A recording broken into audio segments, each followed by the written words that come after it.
Welcome to Dr. Roger and Friends, the bright side of longevity, hosted by 3 Ps in a podcast, Doc Roger, Teresa, and Danielle. Thanks for joining us for coffee and conversation.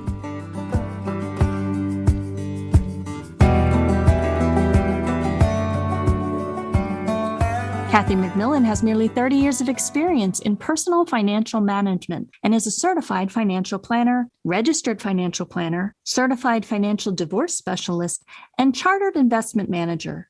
Kathy is one of the first individuals in Canada to have trained with the Sudden Money Institute in Florida, specifically to develop unique skills in order to assist individuals undergoing personal and financial transition, and is a certified financial transitionist. Today's topic is the wealth-health connection.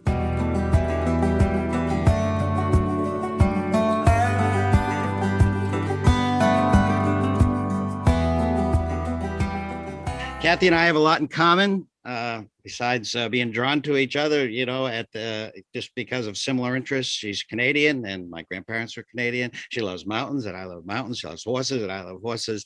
And she's just a great conversationalist and she knows things that I don't. And I want to learn from her and we've learned from each other. So Kathy, thank you so much for being here today. Oh, Dr. Landry, it's so lovely to see you again. I certainly wish it was in person. Yes. And we're going to try to arrange that post-COVID, right? And that would be wonderful.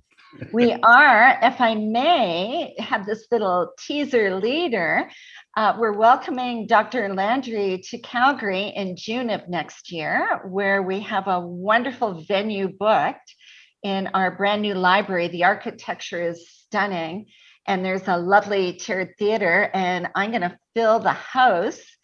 And Dr. Landry's kindly offered to speak.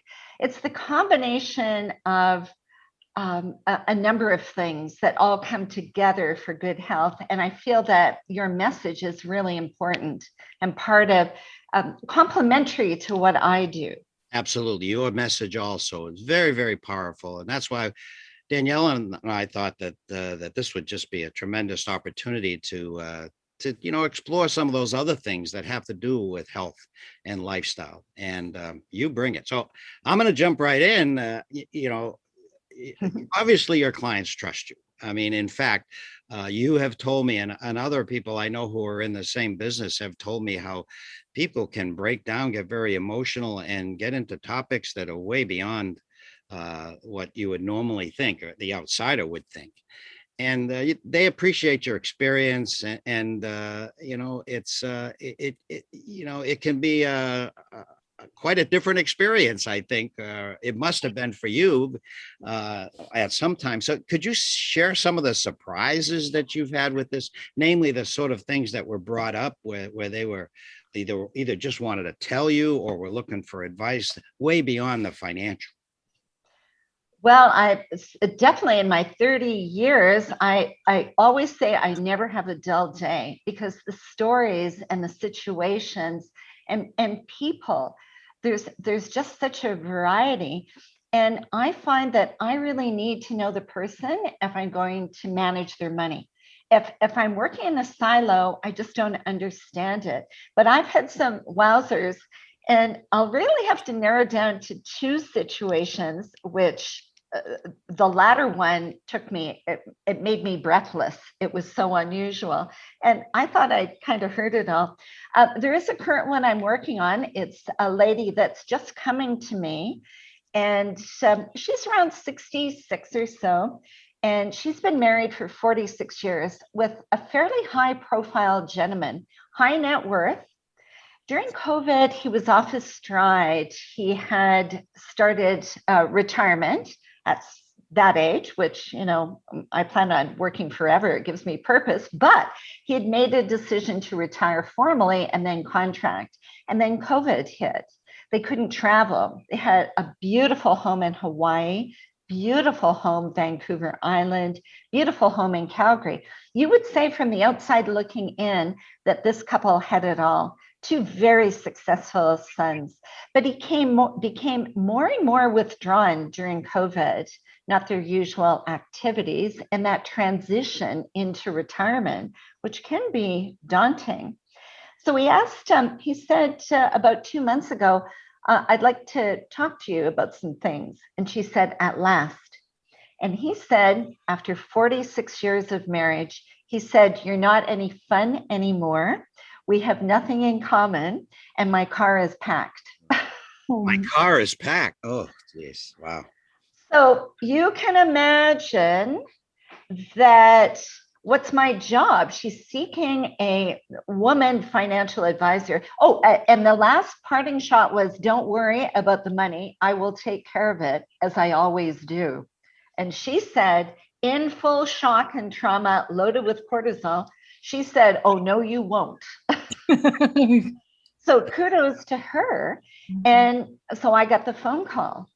And so what would a number person would probably go into, how much do you have, what do you have in registered retirement money, blah, blah, blah. In a transition and my training from the Institute of Sudden Money and my deep compassion, I just said to her, oh my goodness, tell me what happened. I use this in all situations, and people just start to talk and out it comes. And you can see the diminishing of anxiety. Just tell me all about it. Tell me all about it. And then when she paused, of course, you repeat yourself because your synapses, your brain's just loaded. You cannot think. You're in fight or flight. You feel like you've been put out in the ice flow. Like, holy, this hits you. I said to her, tell me, may I ask some questions? I think she thought they'd be financial. She said, yes, of course. I'm not that well prepared, but I wanted to contact you. I said, are you sleeping? She said, no. I said, are you eating? Does food go right through you when you eat? Yes. Are you crying a lot? Yes. Have you lost your keys and your glasses and everything you're looking for? Yes. So I tried to normalize it. When your brain is loaded with trauma, holy cow, that's the way you are. She thought she was losing her mind. So that was a shocker. Yeah, it is a shocker. I think it shows that, and the data would show this, that many have no confidants, no one that they trust to talk about certain things. Very lonely, and we saw a lot of that during COVID. Wow. And you asking those questions, kudos to you, Kathy. Interesting, because upon advice, she interviewed 3 different ladies. And when she called me back to ask if I would be her planner, I said, thank you so much. I just bonded with her right away. The emotion just connected. I said to her, may I ask why you chose me? And I thought she would say some different things. I thought she would say, you have great credentials, which I do for this situation, or you were an empathetic listener. She said, you're just like my husband, therefore I know you can stand up to him. I went, what? It was a shocker. Yeah. Later she said, I've never had anyone understand me deeper, but that was her initial. But the second one, you guys are going to love this one. I was speechless, and that's very unusual for me. So tough military guy, Canadian military, Afghanistan, deploying troops, very decisive, very on point, smart, decided to leave the military, severance package, all that kind of stuff, all the financials. His sister is my client.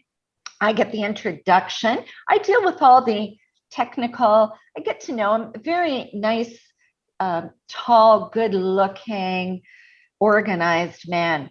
So within about 6-8 months, he lives in a town 2 hours north of me, Edmonton, and I go up there fairly often, back in the old days when we met clients. So I was headed up. I had just seen him, and we put out the APB. Does anyone want to see Kathy? And he responded. And I said, oh, okay, I'll catch him first. So I was making a house call, and he was downtown. So he called back just before I left Calgary, and he said, there's some things I have to share for the agenda. And he became indecisive. humming and hawing. And I'm, yep, have it on the agenda. Yes, yes, I've got it all here. And then he said, Kathy, you're the same person. You work during the week, you work during the weekend. And I thought he was making a comment on my overzealous work ethic. And funny how we judge. And then finally he got to the point and he said, Kathy, during the week, I'm a man, and on the weekends, I'm a woman. Oh, wow. So I said, wow. And this gentleman is tall. He's like 6 foot. So I said, well, thank you. Thank you for sharing that with me. So I'm prepared. So I didn't think much about it. I should have maybe. So I get up to a beautiful complex, beautiful old mansion complex overlooking a golf course in the river valley, but it's older, and I'm buzzing, and the door doesn't work, and it's all in glass. So I get on my phone and say, door doesn't work. And he said, I'll come down and let you in. The elevator doors opened, and out came a 6'2" woman in heels with perfect hair, perfect makeup, walking very feminine, greeting me. Talk about transitions, huh? Yes. And so after I just said, oh my goodness, he looked perfect. And I just said, oh my goodness, you look beautiful, your makeup. And she said, I went to the Bay, Hudson's Bay, and hired the Mac rep to come home and teach me how to do makeup. Makeup was perfect. She was beautiful. And I just pushed the file aside and said, oh boy. And the purpose of my visit was to do the financial numbers and the planning to do a total sex change journey. Adam's apple shaved, hair plugs, jaw broken, receded, made into a woman. I think there's a lesson there that, we like to think that life is predictable, our own life, as well as those we know. And sometimes it's not. And it can lead us to areas we never thought we would be able to, or that we would be there. And we found it during COVID we spoke so much about resilience, because we all need resilience, and things change. Anyway, I can't, it's difficult to really frame what you just told me, because it is so different. But I think the fact that you did is another kudo for Kathy.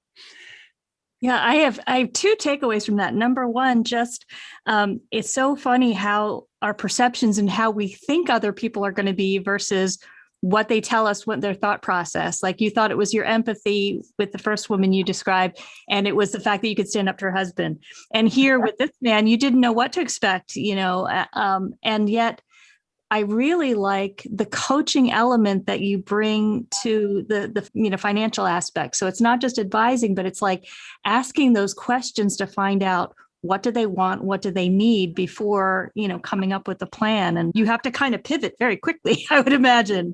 It's almost like, and I think, Roger, you do the same thing, because I feel it. You kind of open up your energy band and you let the energy kind of commingle from them.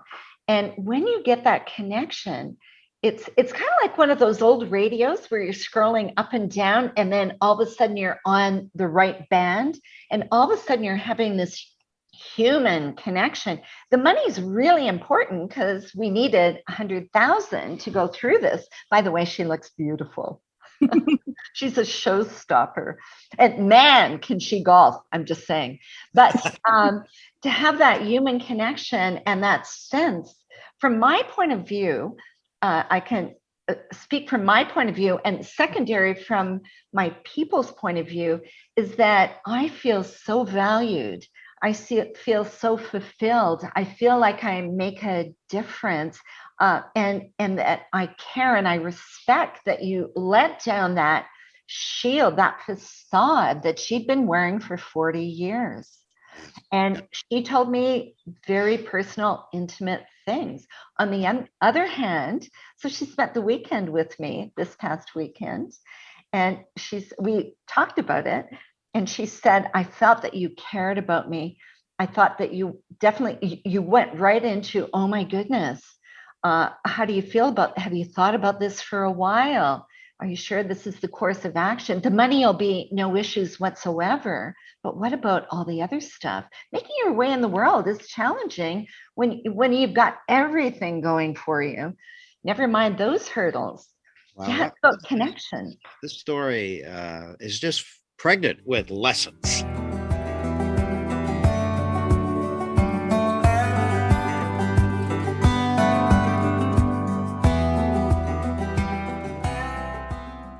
Masterpiece is driven by data and powered by content. Maximizing healthy longevity is achievable at all times with the right metrics and content, enabling informed decisions. Powered by Masterpiece can support your community in the critical areas of focus that drive healthy longevity for your residents, staff, and community. Learn more at mymasterpieceliving.com.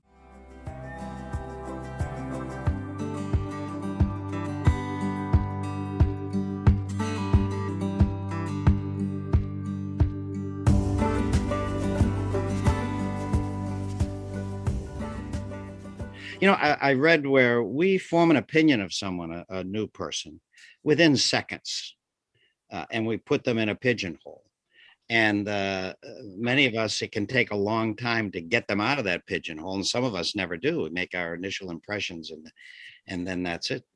And people respond to you so warmly, Kathy. I'm not surprised at all, because someone who can unload that sort of piece of information and what she was doing had to feel great confidence in you, and to see you take it so seriously, ask those coaching questions. Wow. I mean, I can't imagine someone wouldn't be drawn and just, want to work with you. I'm curious, in these cases, there are people who are affluent. Can we talk a little bit about financial insecurity? Because you've probably seen the other side where people are worried about money and how it can affect their health. Can you expand on that and maybe give some examples on how you work with people to reduce their stress and kind of while managing their money? Fabulous question, Danielle. Well, first of all, financial security, you have to ask what that means. And it's very different to a lot of people. I have people initially that come into the office, and my first question to someone new is, tell me what it is that you seek. Now, that's a wide open question. How they respond to the question tells me what type of approach and what dialogue and communication style I need to use. And there's a difference between men and women, I have to tell you. So in Calgary, we have a lot of engineers. Yikes. When I say, what is it that you seek? They slap down their investment statements and say, what kind of return can you get me? And I go, ay. Well, gee, where do I start here? Quite often, and this is a generalization, with women, when I say, what is it you seek?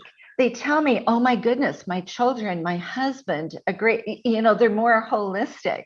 Men get to that, but initially they go to the numbers and the system and the black and white that they know. But back to the question of financial security, what does it mean? I ask people, I say, so you say quite often when I'm going for goals and objectives, they say, I would like financial security. And I say, tell me what it looks like. And it's very different. Some people say, I have 4 million in investments. And you go, yeah, okay. Does that translate to income? Because you can have 4 million sitting in gold bullion, but it's not going to give you a monthly pension. You're going to have to chop off, gold's heavy, hard to store. So is that what you mean? Do you mean how much money you have, like in lump sum? Does it mean that I can generate monthly income to you of X amount? And that's what we actually go to. What's your lifestyle? What do you want to do? How much is that going to cost? It also goes into life expectancy, where you say, I'm going to take you to 100, because if you're doing all the things you should be doing, aside from getting hit by a bus, we need to take you to 100. So defining the financial security is the most important thing. And I tell you, I work with intergenerational. So I've got like Roger's mom, Roger, his kids, and I'm starting some grandkids accounts, and the communication and the security and the motivation is all different. There is a lot of stress around money. And I've sat in front of people that have a lot of money and they go, it's not enough. I don't have enough because I haven't hit that whatever million marker. It's not about the money, is it? It's about something else. It's about something else. And I've watched it where we hit benchmarks and they go, well, I think I need another million. And I go, no, you don't. So now I have to go back and holistic to really define what the real issue is and where the stress is. I'm not averse, and I encourage some counseling, but a great question to ask, because I believe in the constellation family. I don't know if you know this term, and the memory that's in DNA or your cells, or I'm not medical, obviously, so I'm probably mashing this, that I say, tell me your first memory of money. And oh boy, a story comes out. Oh, we didn't have much. We had scarcity. I got a little part-time job. This is how I felt. I had to ask my parent. So now we're uncovering some biases, some predetermined. So this comes intergenerational. So sometimes you have to reflect back on the family. So financial security, I think it's really important to have all, not just numbers. So I can show you a page with a ton of numbers and say, Roger, here's your net worth. You're secure. There is all the stuff around it. But I'm here to tell you that even people with money don't think they have enough. Yeah. See, Danielle, I told you she was holistic, and so many things we have in common. I've heard that so much with people who grew up in very well-to-do families. But if the parents are always talking about, we're going to lose the house, we're going to lose our jobs from this place of lack, that no matter how much they have, they come from that place of it's never enough, it's never enough. And so it's so fascinating because it is that cycle of when I have 1 million, when I have 2 million, unless you break that cycle through coaching or counseling, you're not going to really get too far. You can go way beyond finances too. And, we study people who look at the world half empty, that maybe that's even more appropriate in this conversation. And those who look at it half full live about 7.5 years longer, less stress. Absolutely. And those who see it half empty, which these people that you're describing, I think, fall into that category, that is associated with huge amounts of stress and the disease and the chronic problems that health problems that go with that.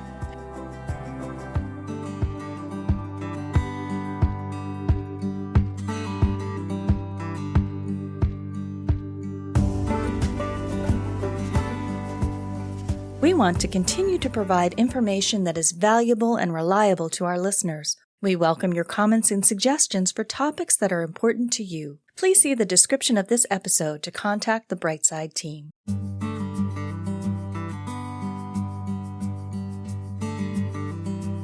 You've been listening to Dr. Roger and Friends, The Bright Side of Longevity.